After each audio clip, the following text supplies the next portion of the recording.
నా మంచి ప్రవర్తన కారణంగా మరో ఖైదీ నేను ముందుగానే రిలీజ్ అయ్యా. బ్యాగ్ పట్టుకెళ్తున్నాడు చూడు, ఆడే ఏసీ.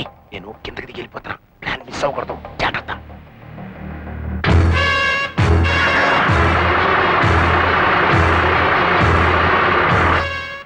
ఈ సంచి పట్టుకో, కొంచెం మంచినీళ్ళు తాగొస్తాను.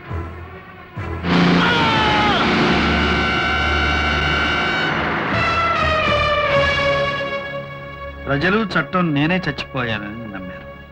ఆ తరువాత కొంతకాలానికి చిట్టి పుట్టింది. కానీ నా సావిత్రి మాత్రం నాకు లేకుండా వెళ్ళిపోయింది. ఇంతకాలం తెలియని నా తండ్రి చరిత్ర ఇప్పుడు తెలుసుకున్నాక నాకు తండ్రి ఉన్నాడు అనే ఆనందం కంటే అలాంటి తండ్రి ఎందుకున్నాడనే అసహ్యం, ఆ తండ్రి కడుపు నేను ఎందుకు పుట్టాననే ఆవేదన కలుగుతున్నాయి. ఈ క్షణమే ఆ మనిషిని నిలువున చీల్చి చండాడి. నేను ఇంతకాలం నా చెల్లెలైనా సంతోషంగా ఉందనుకున్నాను.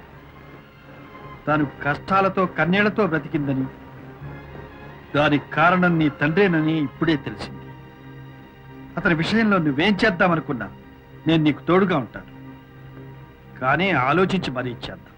అలాగే మావయ్య, నా ఆవేశాన్ని పక్కకు నెట్టి ఆలోచనతోనే నారాయణ అంచెలంచెలుగా కిందకు దిగజార్చి మీ ఇద్దరి కాళ్ళ మీద పడి ఏడ్చేటట్టు చేస్తాను. కరెక్ట్గా చెప్పేవాళ్ళు. కానీ అలా చేసే విధానంలోనే మార్పు ఉండాలి.